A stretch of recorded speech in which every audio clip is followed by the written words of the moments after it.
people that are watching online. I believe we have people from England, Israel, the US. Okay, my name is Alex. I'm the founder of Trim. First-hand dramatic impact of climate change. We will send a read-only copy. Please jump on here, send us.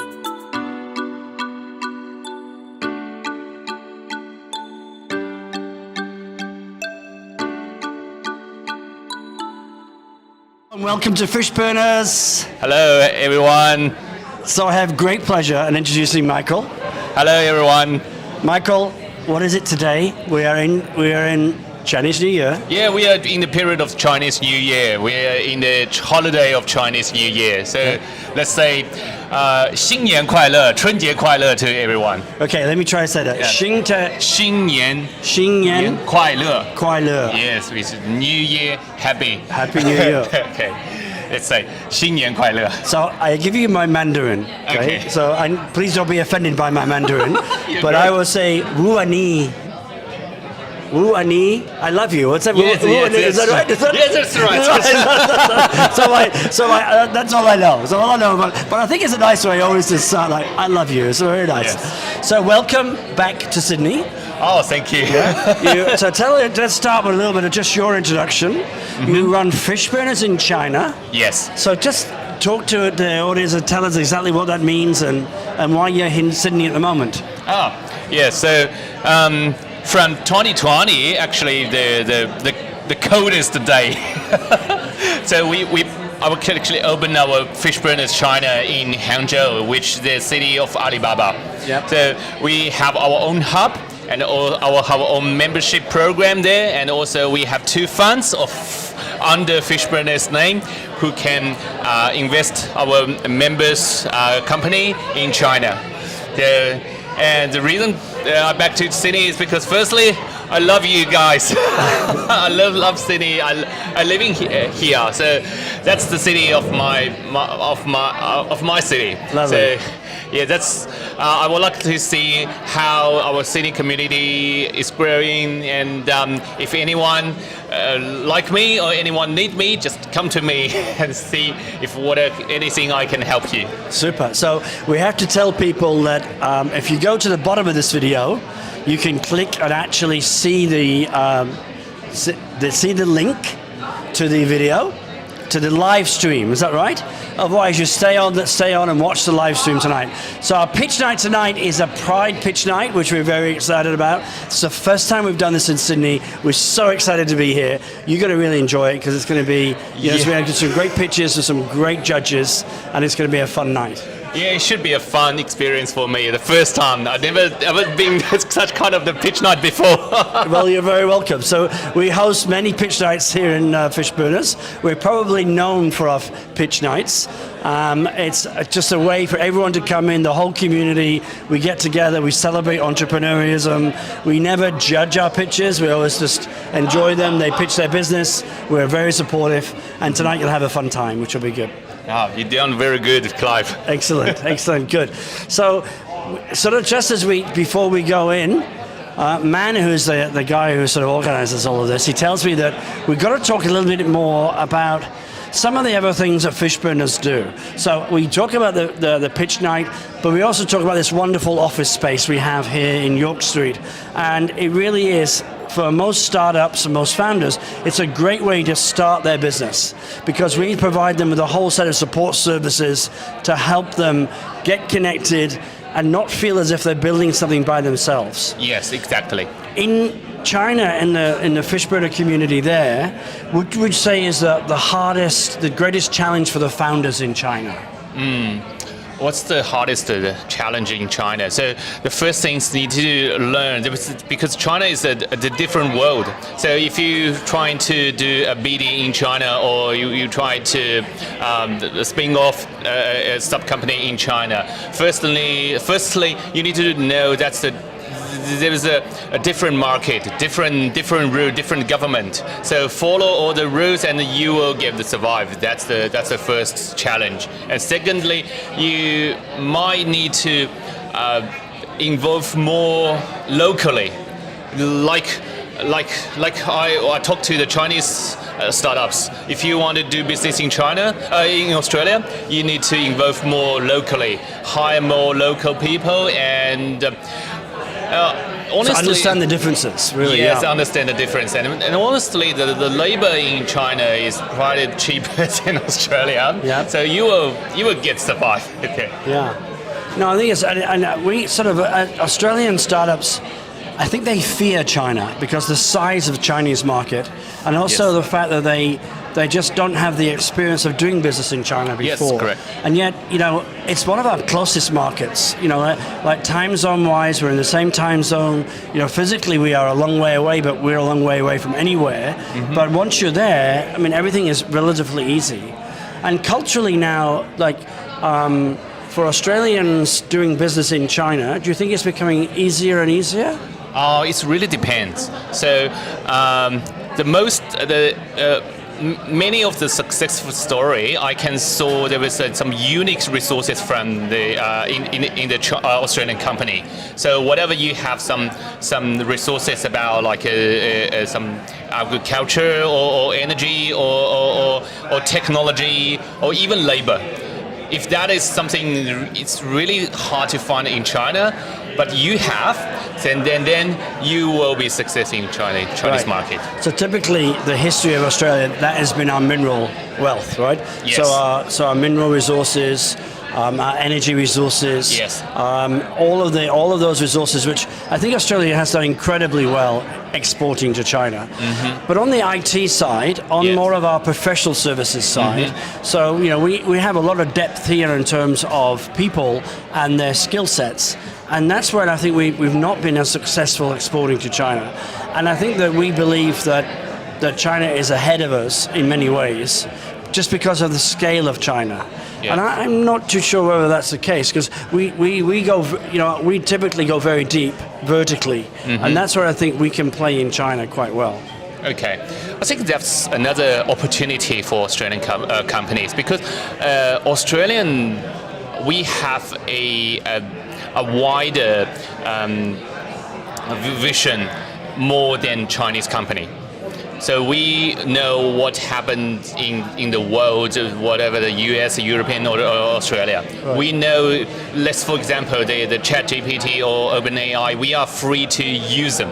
So we can develop based on the ChatGPT, but like I think 90% of the Chinese company, they can't. Right. They need to build up their own platform, their own OpenAI and ChatGPT, but they got the less performance than ChatGPT. So we are the open market, open to the world, but the Chinese mostly they are restricted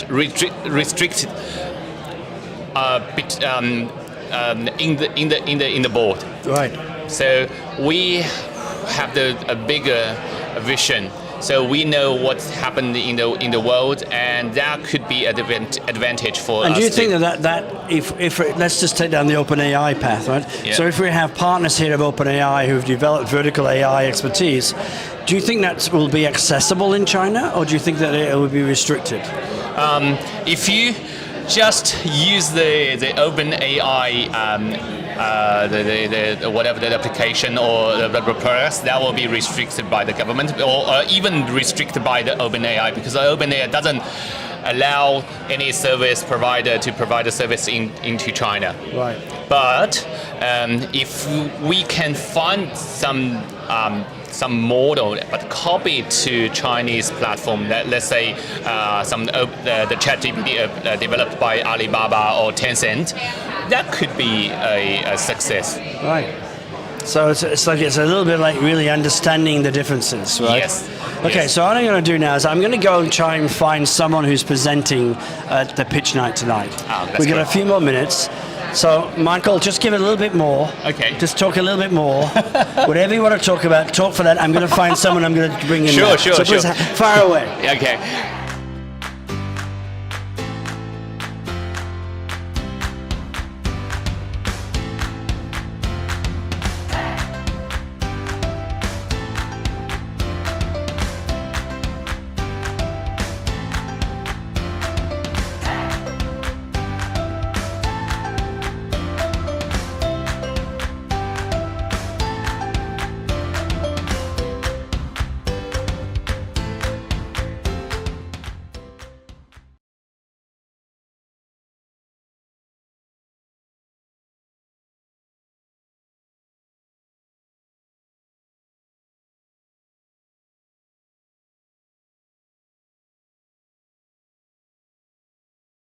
So excited because it is the Pride Pitch Night and it's going to be an incredible night with LGBTIQA founders coming out, sharing their stories and their businesses, and it's just so exciting. Yeah. Did you notice the music came up louder when you said that? I know. They're excited. We're ready to go. That's good. Okay. Yeah. So normally our pitch nights typically are around verticals. Yes. Like we'll do a music pitch night, we'll do a fintech pitch night. That's right. So tonight this is completely horizontal. Yes. It's like we have it's our community. It's our community. It's absolutely, and I think it's like the first time we've ever done this at Fishburners, right? Yes. Okay. Well, it's actually the first LGBTIQA plus Pride Pitch Night or Pitch Night for queer founders in the Southern Hemisphere. So, so it's not just the first for Fishburners, it's the first for the Southern Hemisphere as well, which is so exciting. So that's great. I'm very happy that we're here, very proud that we're doing it. Yes. Now tell me, for people who are just sort of tune in from from an entrepreneurial perspective, why is it important to celebrate this as founders? Absolutely. I think that, the stats show that 75% of LGBTIQA plus founders don't feel comfortable sharing their sexuality or their gender with potential investors because they're worried that they might not get funding in addition to other issues. So that's still the case today. But it's still the case. So the research was quite recent, but 75%, and I think even the statistic that this is the first in the Southern Hemisphere really demonstrates just how important it is for us to rally around the community, number one.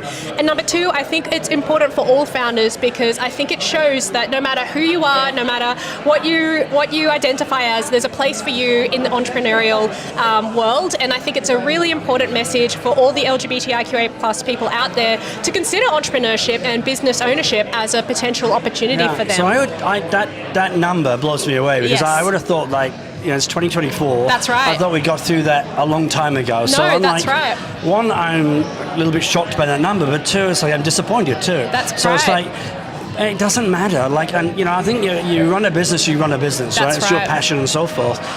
Everything else in your life doesn't matter, That's right. And I think it's but I think the point of doing it tonight does matter for that reason, right? It totally does. So what you does. just said to me was, okay, because I was a little bit like, why are we doing this? Because everyone today is like, why do we still need to do this? We still need to do this, right? That's right. And even the responses we got, although we got incredible founders here, some of the responses we got weren't quite appropriate. We got some really interesting responses, and I think that really shows that there's so much work to be done in this space. And there's a lot of, and rightly so, a lot of initiatives for other minority groups. But it's really about coming up and supporting the LGBTIQA plus community, no matter where they happen to be able to be safe, to be able to pitch, but also to consider, as I said before, entrepreneurship, which is such an empowering journey as Fishburners is showing. Yeah. So why is in Pride Week, why has this never happened before? Why has it taken such a long time to get to this point? I think that my guess is that I don't know how many queer entrepreneurs are out there. I don't know how much of a movement it is. We have some incredible organizations out there like Start Out that's doing incredible work internationally, but specifically in the US. And I think that there's a real need, as I said before, but I also just think that there might not be that many out there. I'm not really sure, but no, I think it's the point. What I'm hearing from what you just said is that if 75% of people actually don't want to share that part of their life, then we need to address that. It's like we need to make an environment where it's safe for everybody. That's right. And it's just, in a few years' time, we don't need to have any of this, right? But until then, we need to raise the understanding and for Pete's sake, come on in. Absolutely, and I think that that's also the case in corporate as well. So less than 1% of people on boards are openly LGBTIQA+. Less than 1% in Australia. So that is an incredible statistic. That's terrible. So I find that again, it's why? I mean, that stuff to me is I find that hard to believe. That's correct. Yeah. But obviously, that's the world we live in. That's right. So we still are in the closet. We're not saying this is part of us as truly as a part of our entrepreneurial spirit. That's right. And that's let's break that. Let's break it tonight. That's right. Let's really celebrate. Yeah. And it should never ever be an issue. It's there's no barrier in Fishburners. Yeah.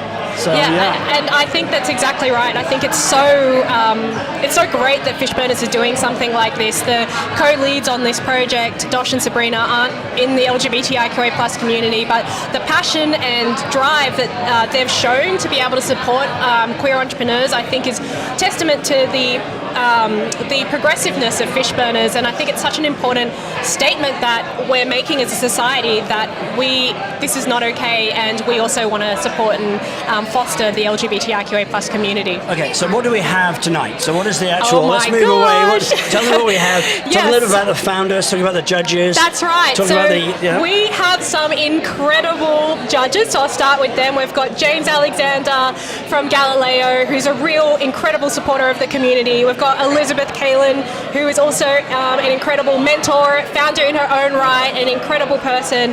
Then we also have Jared Lomos from the Sydney Gay and Lesbian Business Association. So he's seen many businesses come through his doors, and it's great to have them there. And then with the founders, we have 5, and some of them are for the community. So there's some great initiatives to help bring the community together. And then there's also some about creating opportunities for women in generative AI, and we also have, some mental health organisations and platforms to really help foster mental health. So it's a real broad spectrum. It's like a Easter show prize pack today, and I think it's just going to be absolutely fabulous, and I think it's going to be great. Should the theme be about? What do you think the theme is about? Their business, about the support of the community? What do you hope happens in terms of the conversation overall? Yeah, so some are just launching. One company, They Connect, is launching next week, and so just to get that societal support around them, I think is going to be really important. And then some are potentially raising. So you've got a whole range of spectrums, and I just hope for them that they're able to get not only community support but wider support as well, because we're all here to help and collaborate with each other. So it's going to be phenomenal to see what they're able to ask. And we're working with their CTAs yesterday when I was helping them prep, and just the range of the CTAs today is just really incredible. So excited for it. Now you're MCing. I am MCing, that's right. Now what's going to be, as the MC, what's going to be your theme for tonight? So, in addition to this, tonight is a fundraiser for the Pinnacle Foundation. So it's turn around. I saw this before. Yeah. That's the Pinnacle Foundation right there. Okay. So the Pinnacle Foundation. So tell us about the foundation. Yeah. So the Pinnacle Foundation is a charity for LGBTIQA+ students who've been disadvantaged, to help them back on track and help them complete their tertiary education. I was a scholar myself, and really think it's so important. You're still hearing incredibly saddening stories coming through. I had a terrible experience in high school myself, and I met somebody last year who went to the school next to me and had the same experience 15 years later. That was heartbreaking for me, and she's a scholar now. Just pure discrimination? Or? Yeah, just discrimination based off who they are. And so, tonight is going to be about raising money for them, and we've got a special surprise when the judges are deliberating as well. So you're trying to raise money tonight as well? Yeah, so we are actually going to be auctioning off 2 passes to the Mardi Gras parade on the 2nd of March, so the audience can can come to the parade, because not everybody can go to the parade, so we're auctioning off money to raise funds for the Pinnacle Foundation to help support them on their mission, and it's going to be really exciting. Okay, so two tickets for this? 2 tickets. And are they hard to get? They are very hard to get, so I had to wrangle the Pinnacle Foundation to get some 2 tickets to be able to help support the organisation, so they're pretty hard to get. Not everybody. All right. So give me right now, what do you hope your number will be? Yes. For each ticket, how much are you hoping to raise? Last time I did this, we got 600 for 2. So I'm really hoping that in a room full of very supportive people, we're able to get more. So. And when you say it's like $600, so it really is quite a special experience. Yes, it's an incredible experience. So you're inside the ropes, if you like. You're inside, you're there, you're dancing, you've got outfits on, and it's incredible. So it's it's the best. It was one of the best nights of my life, at least last year, and really incredible. I thought that was open to everybody, but that's you can see the parade, but it's the parade sort of, itself, to participate in the parade is to participate, you've got to have a connection with the people that are in the parade. So okay, all right, that sounds like a fantastic prize. Yes, it is. It's going to be so good. Okay, $600. We can do better than that. At least we can do better than that. So we can totally more than do better than that. Yes. Okay, and then that goes to the foundation. That goes directly to the foundation. So you're going to be promoting them from the foundation. That's right. It's going to be benefit all around, I think. All right, Fantastic. good. So I'll definitely help you with that. So Thank you. Yes. I'm very good at getting the people involved. Yes, I think so. It's just such a great cause. It's saving lives, and I think it's really important. So. Super, wonderful. Awesome. Thank you so much. You're very good. Thanks. Let's have a great night. Thank you. So we got to watch the link underneath at the bottom. It's the link at the bottom if you're not watching live. Otherwise, stay with us. We're just about to go, and then we'll be live in a few minutes. Awesome. Thank you so very much. Bye. Thank you. Bye. Thank you so much. Really exciting.